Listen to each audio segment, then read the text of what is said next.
Sam's going to turn the camera on. Or is it already on? We're already on? Okay.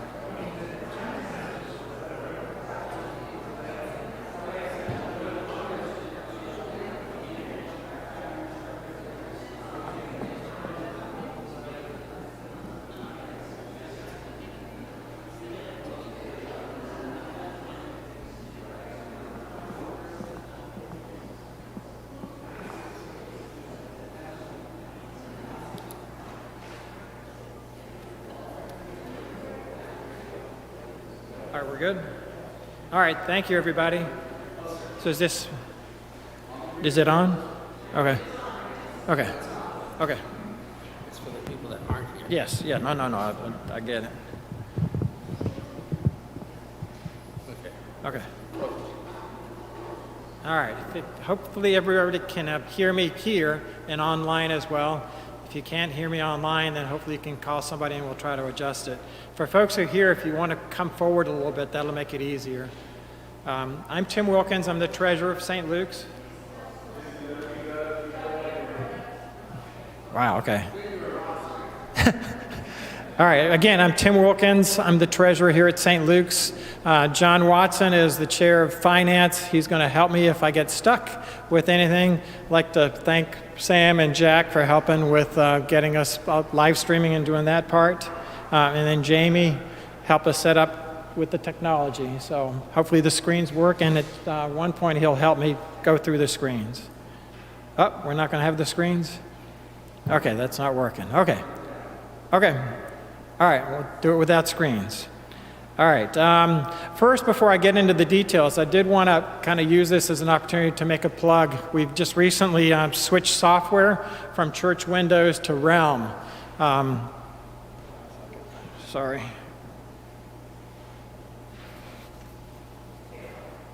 So Realm software is a software that a number of churches are using currently, including St. Albans, and everybody's very excited about it.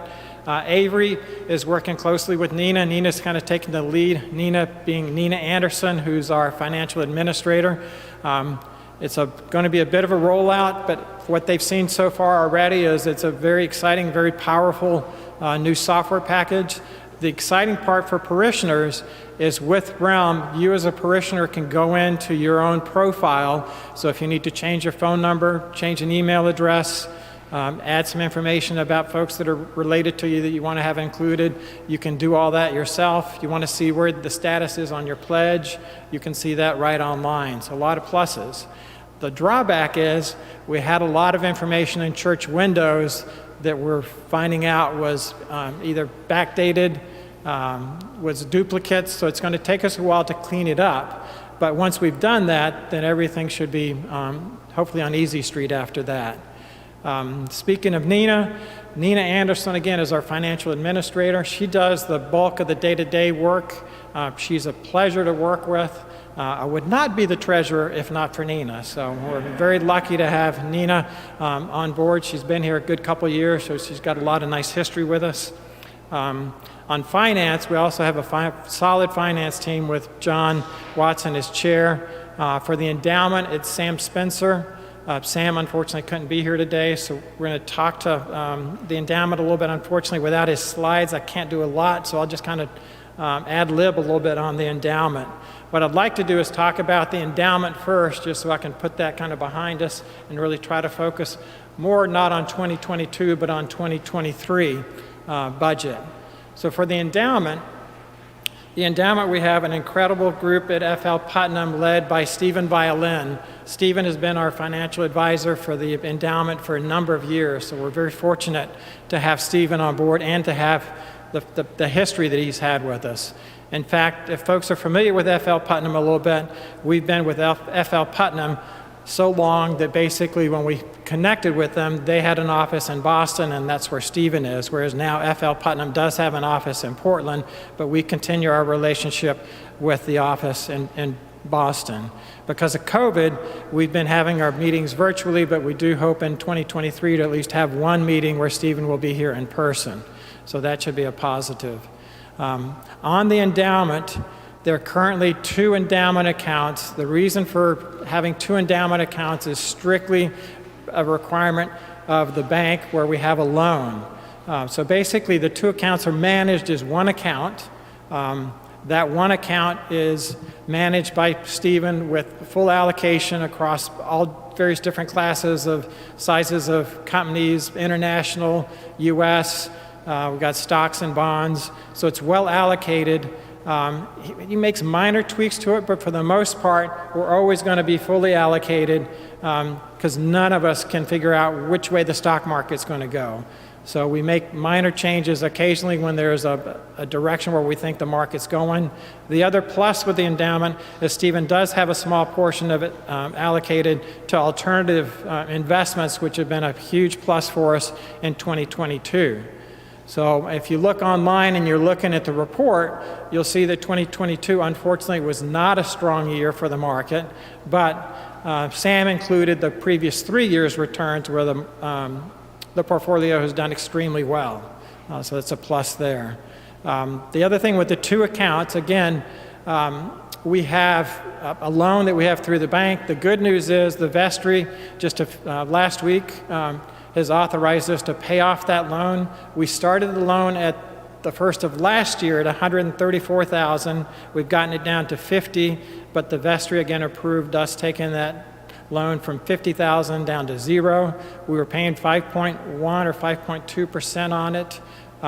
So it'll be good to get that behind us. As soon as that's done, I'm working with the bank to get a firm estimate to close that out. As soon as that's done, we'll talk to FL Putnam and get them to merge the two accounts, which makes it easier for them. Not really a big difference on how it's invested, just makes it easier for them as far as just managing, and for us just getting one statement instead of two statements. Within the endowment account, obviously there are multiple sub-accounts, I call them. And basically, Nina and I manage that in the monthly reports, just estimating where they are. Okay? So basically, FL Putnam doesn't manage how much of the endowment is part of the flower, how much is for prayer books, how much is part of the Howard bequest. We do that internally just by allocating it based on the percentages that we've had historically. Obviously, if a gift comes in to the endowment, then we adjust those percentages. The percentages don't change dramatically unless we get a really big gift, and then we'd be happy to readjust things as needed. Okay? Could I just say just a couple of Yes. The endowments managed according to the instructions which were put in place by investors. Every year, Sam Spencer. Same one. Okay. Okay. Every year, Sam Spencer, who's chair of the endowment, will certify that the endowment has been managed according to the vestry's instructions. Our spending policy is set out by the vestry. We spend 4%, a draw 4%, which is a very modest, conservative draw, and it's based on a 12-quarter average, which means that when the market goes down, like last year, our draw actually does not go down as you would expect, because the long period of draw smooths out the ups and downs. So I think that's important to bear in mind, that it's a constant and it's controlled. It's a controlled environment. So even though the numbers last year were not good, and they were not good for anyone, it was not just us, our draw in 2023 is actually going to be up, which is amazing. Thank you. And just one other quick thing to add. So basically, I forget if John mentioned it. So we take 4% is what is taken out of the endowment, and that's basically a long-held principle of doing 4%. So again, we take those rolling quarters, we figure out what it is at the end of 2022, we figure out what that 4% is, and then they automatically, FL Putnam sends us that amount monthly automatically into our checking account. Okay, and that goes straight into the operating account.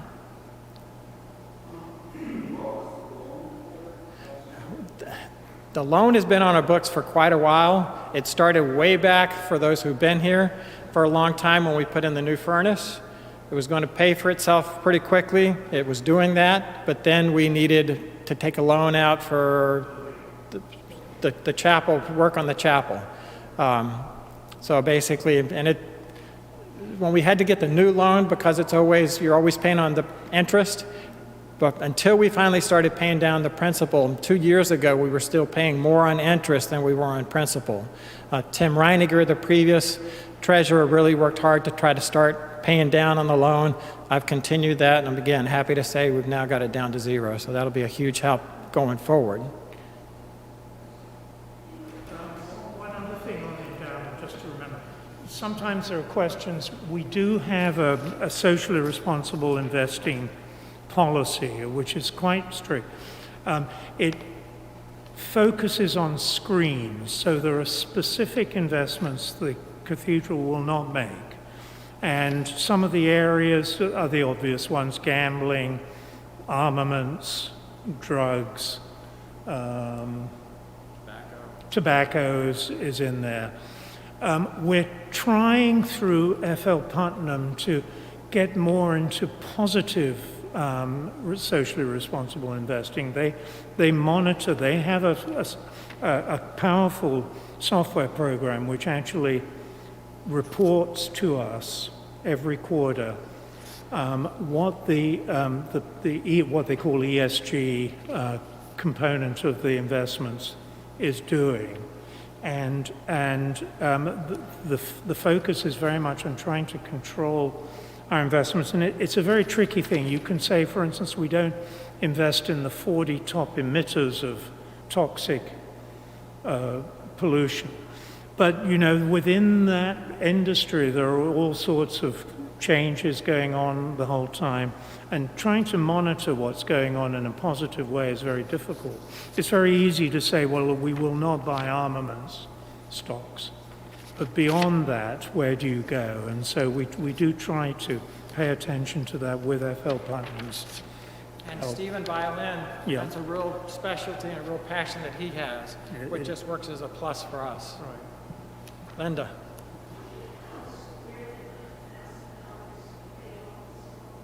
That's coming out of the operating fund. The question was, where did the $50,000 to pay off the loan come from? And that came from the operating account. And that's for several reasons why we were able to take it out of the operating account. For 2022, if you looked online at the reports that Avery had included in the epistle, we actually ended 2022 with net income. We normally don't do that, and we haven't done so in quite a while. So between the fact that we had net income for the year, and as importantly, if you then look at the balance sheet, you see that we're very fortunate that we're flush with cash, both in the operating account and then in the restricted accounts. And that's mainly because of the PPP loans that we got 2 years ago, and the fact that when we got the first PPP loan, parishioners did an incredible job continuing to maintain their pledges for us. So instead of being hurt by lower pledges because of COVID, we had very strong pledge support, and we got these loans from the federal government. So we still have this excess cash available to us, and because of that, I felt very confident and comfortable recommending to the vestry to pay off the loan. Plus, now going forward, we don't have that as an ongoing expense. Lastly, in June of 2023, that loan was going to no longer be at a fixed rate and was going to be at a variable rate, which was more than likely going to be substantially higher than what we were paying. So the real goal was to get it paid off at least by then. But getting it paid off now saves us even more money.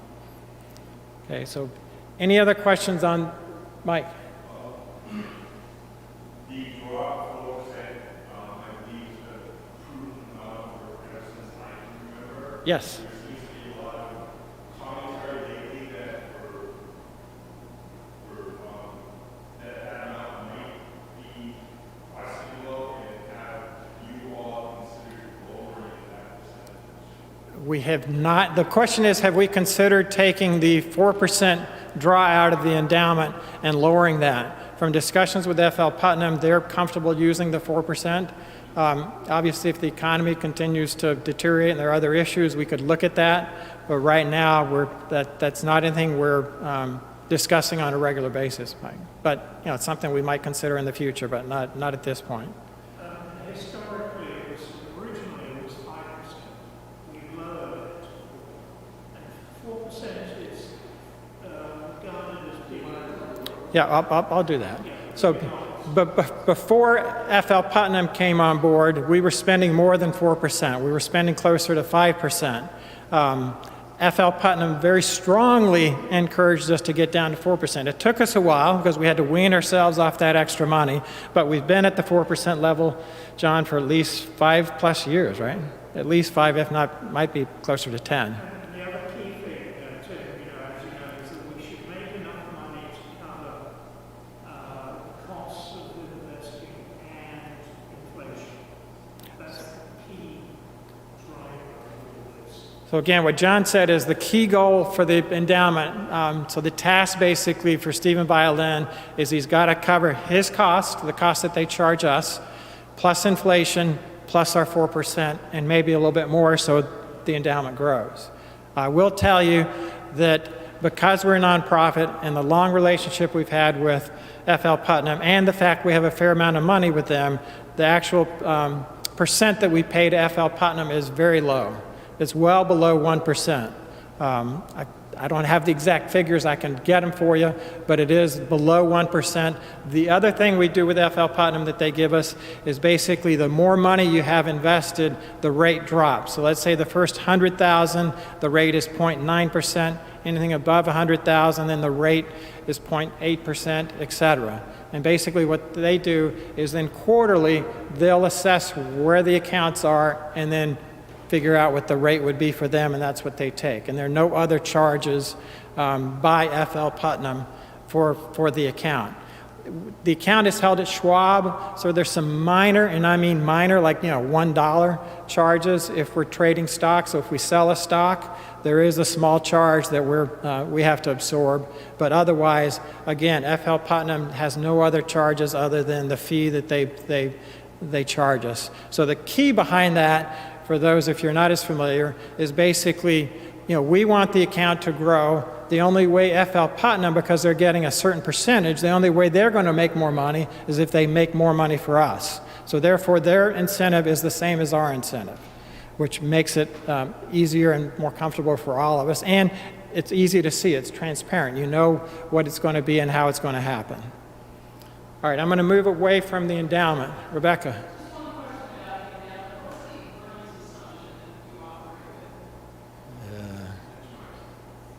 We have various different, the question was what are the earnings that we use as our benchmark? And basically, depending on the portion, how the account is allocated, we determine that based on the S&P 500, the total bond market, et cetera.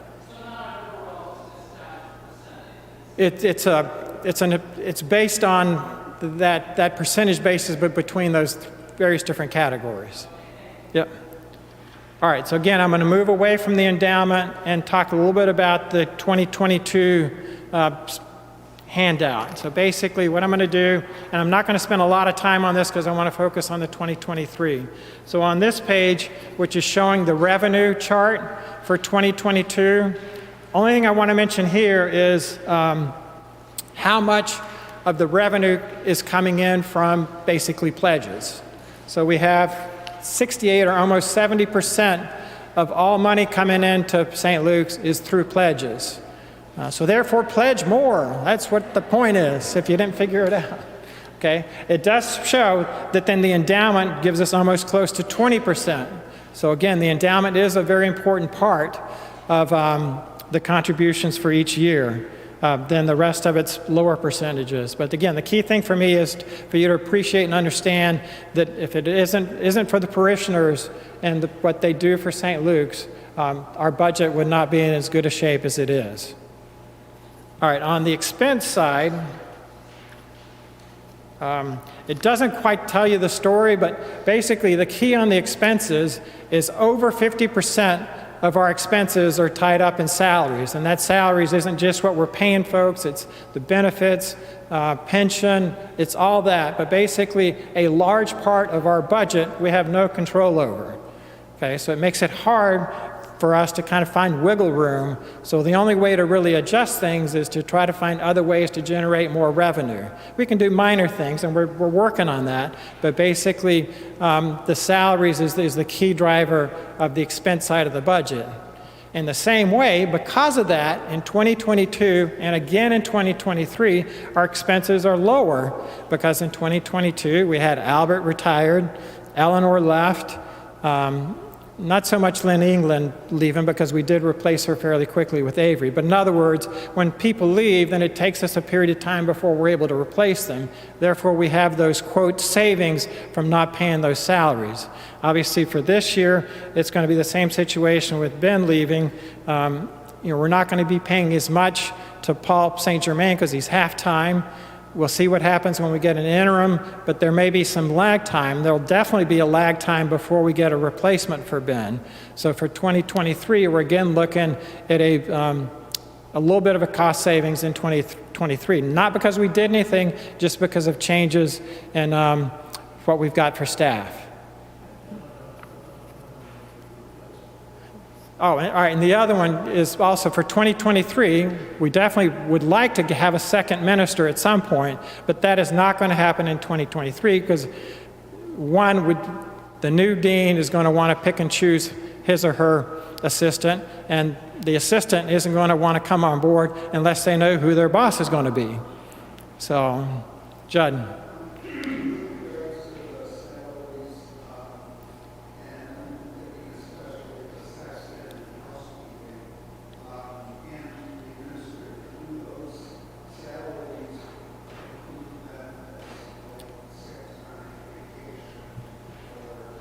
Some benefits. So everybody gets sick time and vacation time.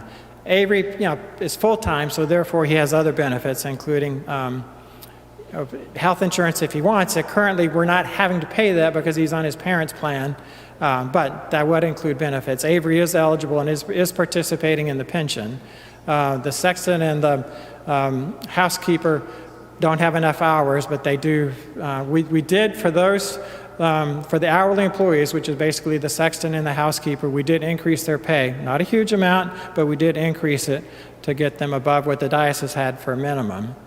The other item I will mention on here is do not go on this chart which says that all we spend on outreach is 2%. That is totally incorrect.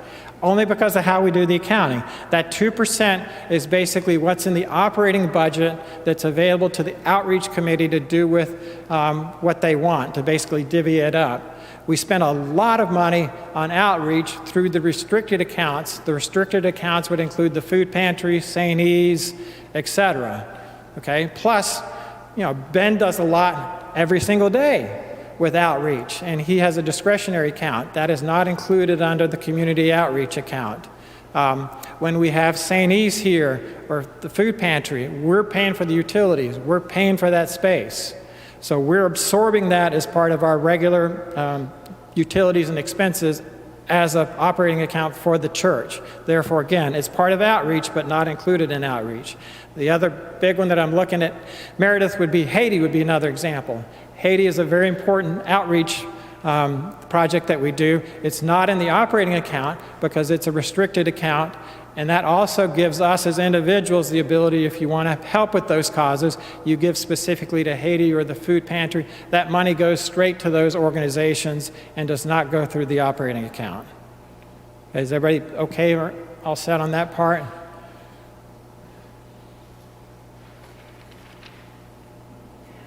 Yes.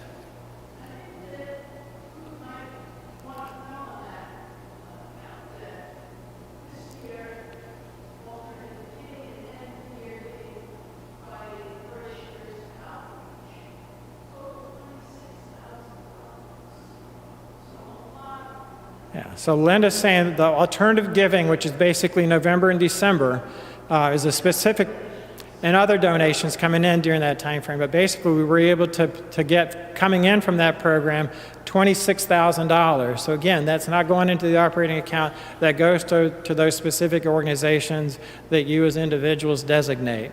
So again, that does not show up, because again, this chart is strictly for the operating account. All right.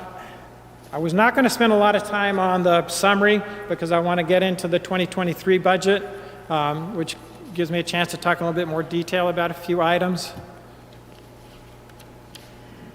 But if there are questions on that chart, I'm happy to take them. If not, I'm going to switch over to the approved 2023 budget.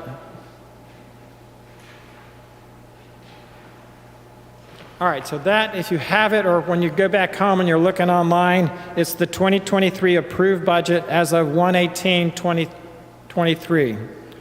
Okay? Good news is, top of the line, proposed budget, sorry, I should have changed that. Approved budget for pledges is $470,000. Okay, that was compared to a budget last year of $456,000. We actually ended the year with $459,000, but we're trying to get to $470,000 for 2023.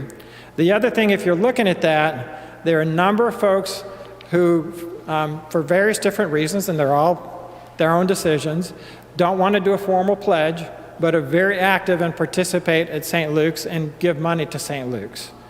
So the non-pledge contributions for the budget last year was $40,000. For 2023, it's $60,000. For 2022, we actually had, I think it was, I forget the exact number, $74,000. So there are a lot of folks who give on a regular basis, just they don't want to do it as a pledge. So that's why we want to make sure we capture all that. So the total for revenue contribution is, I've got an old, no, it's $544,500 coming in for contributions. That's plate contributions. Special collections is basically Easter and Christmas. Okay? The one item we don't get a lot of is the last item there under the contribution revenue, which is unrestricted gifts. We do occasionally get those, but that's an area that we do need to work on.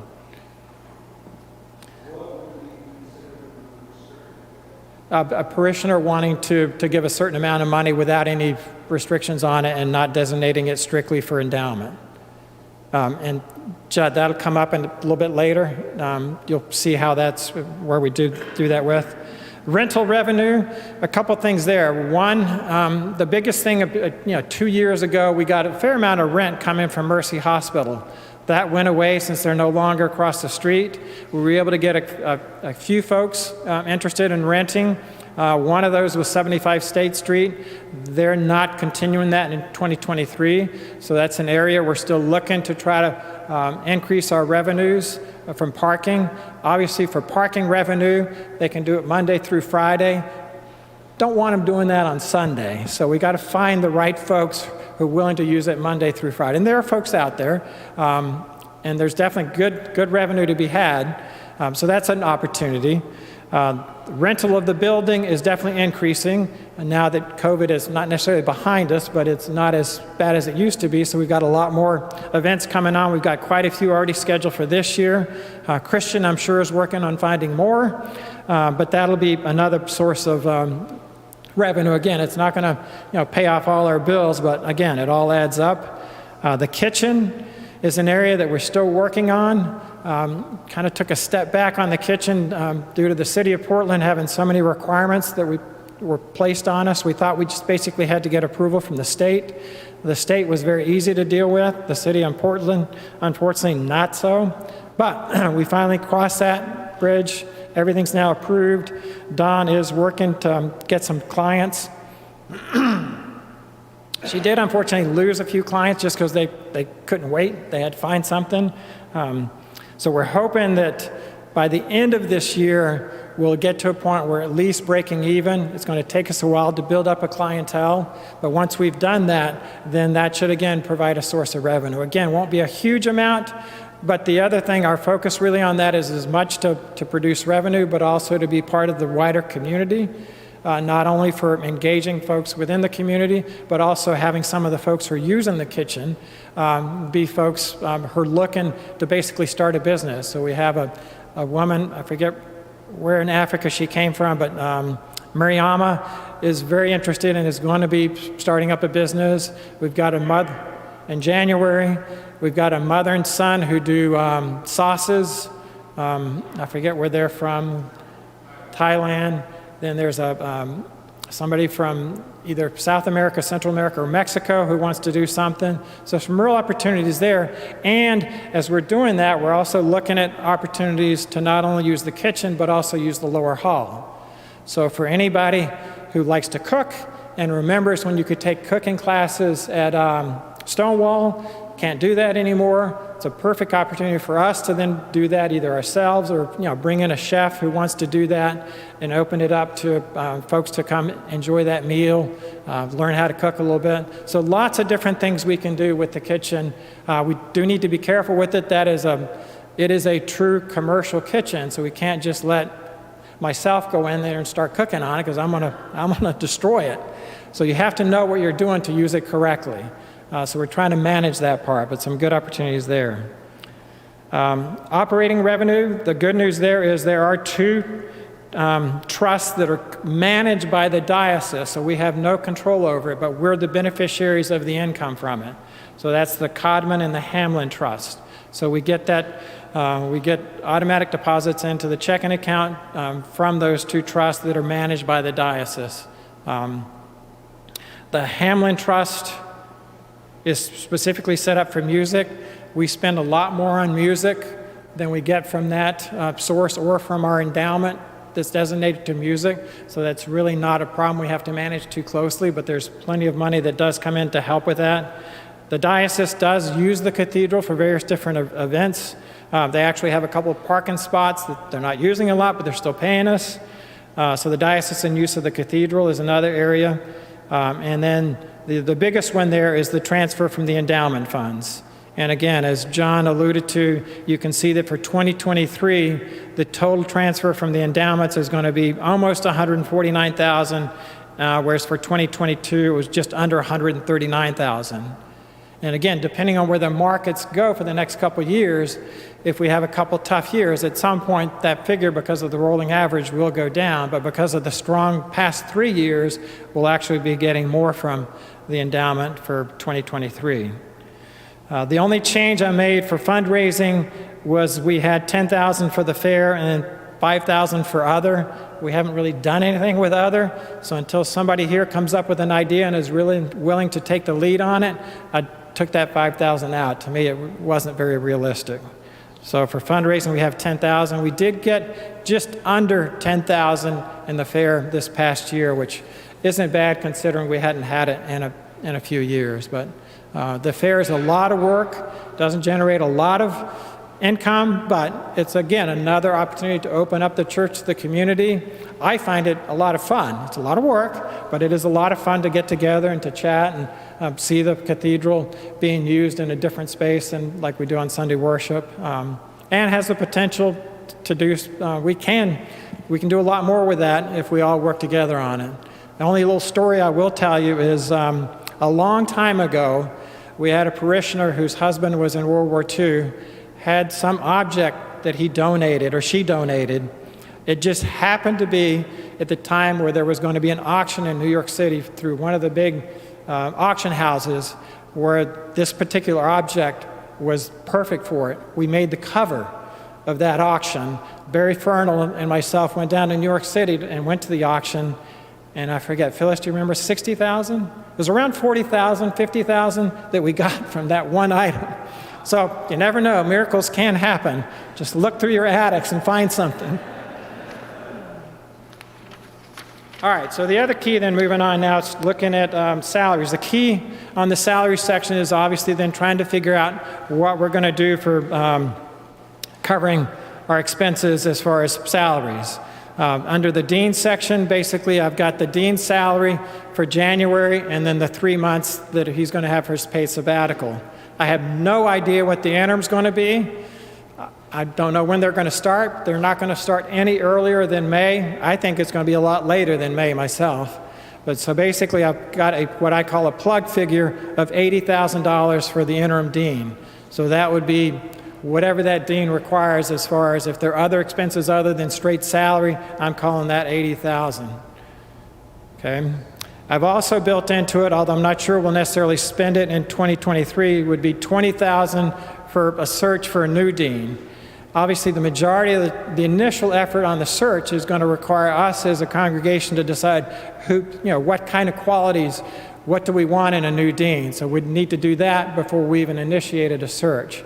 But if we have those expenses before the end of the year, there's $20,000 in there. I think Jamie will back me up, and the vestry did because they approved it. But I feel strongly that we need to have, when we're back to full strength, we need at least 2 ministers full-time at St. Luke's. So for that, I also included $20,000 to continue to add to our reserve, specifically for a second minister, a canon, in the future. So again, that will not happen in 2023, but that puts more money aside, so we have that in reserve, because for those who came to the presentation that Jamie did with some support for me, but his committee, we cannot have 2 full-time priests and have a net operating income budget. Just won't happen with the way we're running things today. So the good news is, right now we're flush with cash. We've got a fair amount built up into our vestry restricted account for salaries. So I think the first year we get to that point won't be a big deal. But after that, we either have to have a lot more pledges, a lot more new members, or a lot more money coming in. So the good news is we have a little extra time now to work on that. But it's going to require everybody's effort to get to that point. But at least we've got time to do it. The problem is, if we delay, then once we get to that point, our options are then limited in how we get to that goal.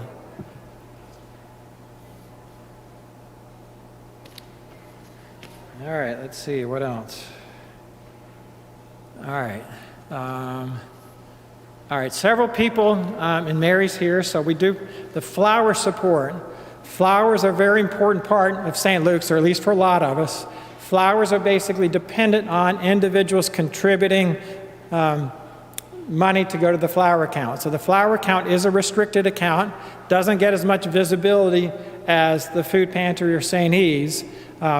We do have, within the endowment over time, people have designated money and the endowment strictly for flowers. Unfortunately, that gets us about $1,000 per year from the endowment for the flower fund. Obviously, folks do contribute to the flower account as well. It just hasn't been as hardy as it was before COVID. So we do have extra money going into the flower fund. So I'm showing $3,500 in the budget for 2023, which would be $1,000 from coming from the endowment, and then $2,500 coming straight out of our budget. What we'll do, to be honest, the way we'll probably manage that is we'll move the $1,000 immediately, and then I'll work with Mary and Kathy. If they need more money, then we'll need more of this balance of $2,500 into the flower fund. The key there is, if you want to see flowers, please consider making a donation to the flower folks, and then that money would go straight into the restricted account, and Kathy and Mary would smile every day they saw you if you do that. So a quick plug for the flower fund. The other is, some people would be very upset if I even mentioned this, but we do have some beautiful silk flowers, but most folks don't want to see silk flowers. They want to see real flowers. So the only way we can do that, again, is if you contribute, because obviously, like everything else, flowers cost more money today. Judd.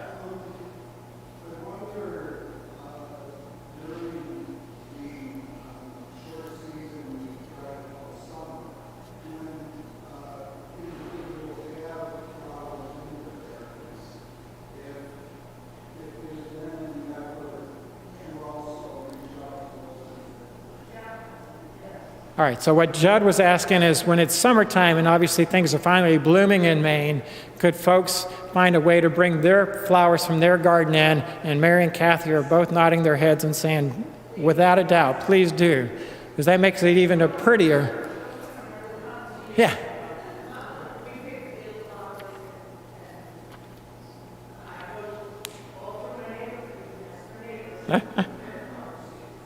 So what Kathy was elaborating, that you don't even need to have a flower garden. If you're out walking, pick some field flowers, and Kathy will help you if you have questions on what field flowers. Just don't pick any poison ivy.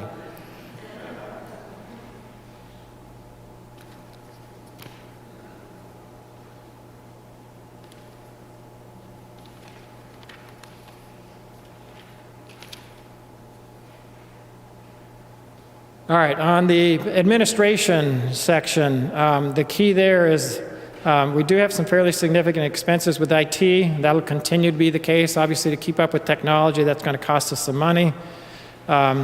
Nina Anderson is paid as a contractor, so she's under contracted accounting services. Staff salaries, for the most part right now, that's Avery. Communications and marketing. Avery is doing an incredible job, but he can't do everything by himself. We really need some help in communications and marketing. We're not experts on IT. If you've got some IT experience, that's another area we really need help on. But basically, to help Avery out, I just plug in a plug figure of $5,000 for communications and marketing, so he has some money to try to do some marketing. We're not sure how much he needs, how much he's going to spend, but I've got something in there, so at least he's got something to start with.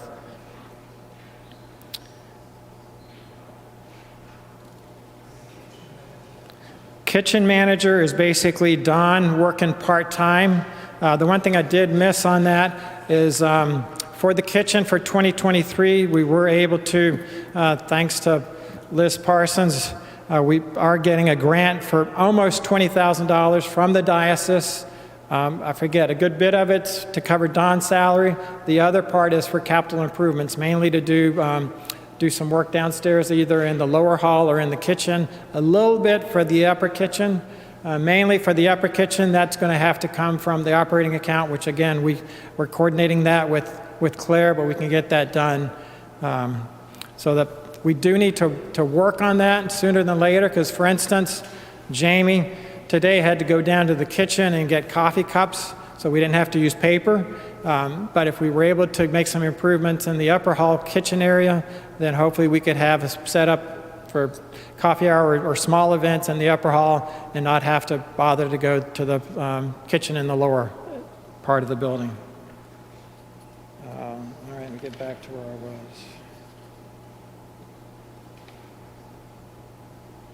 All right, the other thing, and Jamie might have to jump in here a little bit, we've been kind of on a waiting list to try to get some green energy for electricity.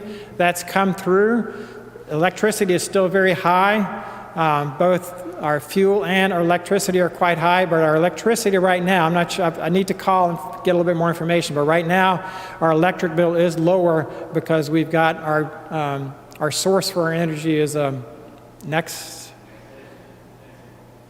Next amp. So again, not sure how long that's going to last, but that's a little bit of a plus right now. But unfortunately, no real solutions on natural gas for the heating. That one's not going to be as easy.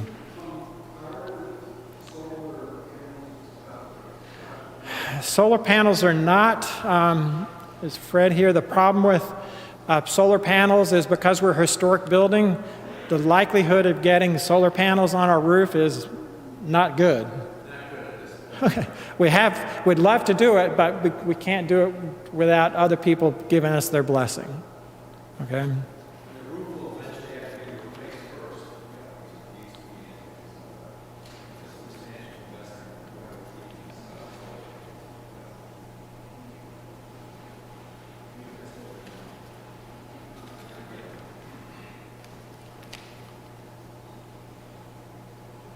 All right, episcopate and assessment are basically charges from the diocese based on how many parishioners we've got and also what our budget is. So basically that's our contribution to help the diocese operate. At the same time, obviously they're giving us money as well, but we're giving them a reasonable amount of money. And again, that's based on our budget and also the number of parishioners we have.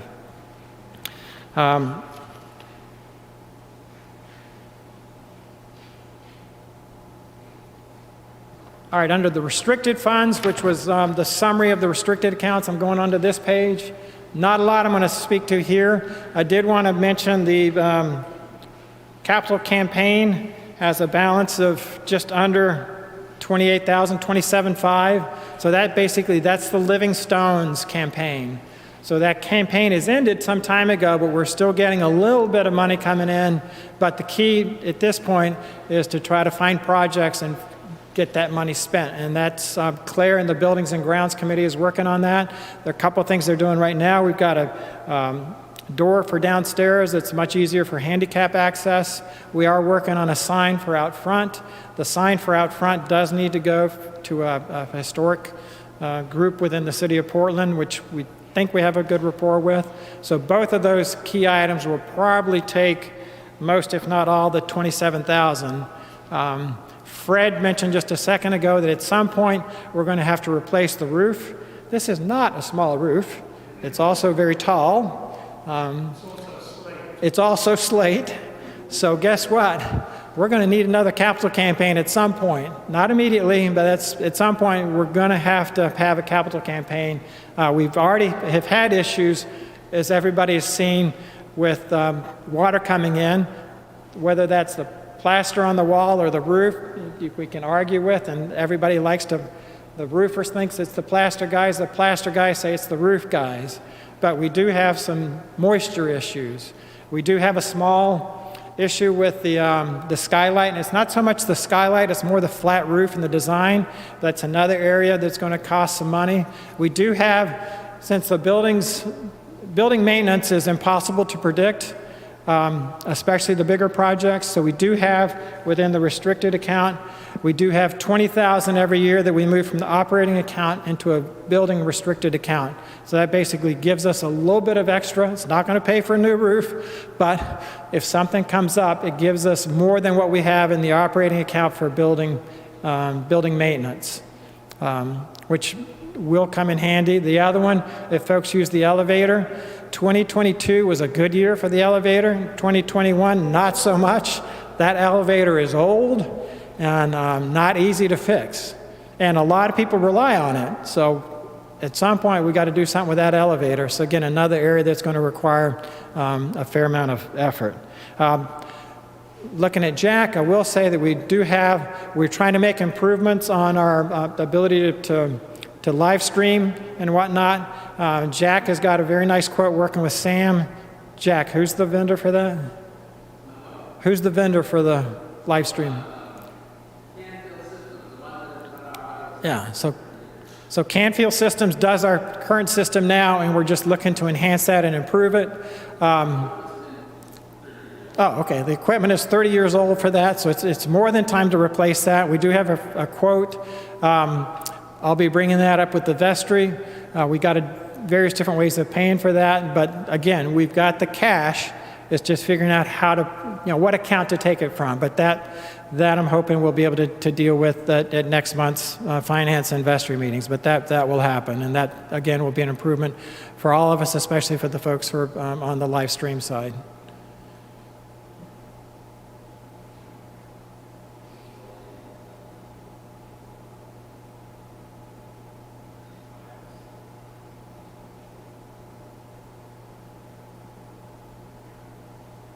All right, I will end by saying that to me, with the dean leaving, that gives us an opportunity. Again, I'm going to parlay off of his sermon a little bit. The only way we're going to be successful as a cathedral is, one, have strong leadership, but also community involvement. For whatever reason, in my humble opinion, it's my opinion only, we need to work on getting more people to volunteer at St. Luke's. In my memory, maybe my memory's not so good, but it used to be that was not as big a deal. For whatever reason, part of it's COVID, but we need to get people to volunteer. Again, I mentioned IT support, communications and marketing. In the bulletin today, there was a request to say, look, if you want coffee hour, guess what? Raise your hand. It's easy to do the coffee hour. We provide the coffee. It's very good coffee. The coffee machine is easy to use. But somebody needs to volunteer to manage that, come in and make it, have a few goodies, etc. So anyway, I think that's another area that we as a congregation, not only ourselves, but also talking to our fellow parishioners to say, look, how can we participate and help out? Avery's going to have a lot more things to do because he's going to be solo 3 days out of the week. Paul, a little bit, I've spoken to him on the phone. I don't know for folks who've met him. He seems like an incredible person. He's already working, even though he's not scheduled to start till the 1st of February. So I think we'll need additional help in the office. But again, if you have skills that you think we could use, that's where we really need you. And it doesn't take a lot. Finance, we meet once a month. Endowment meets quarterly. Helping Avery would be, one time a week. If we had again, coffee hour is easy because basically if we all do a little bit, we'd all need to do, 1 to 2 Sundays a week, or you take the Flower Guild, Outreach Committee, whatever organization, and picks 3 or 4 Sundays that they do it as a group, and it gives them a chance to then talk about their program, their ways to have the coffee hour to be fun. That's all I've got. Anybody else? Other questions?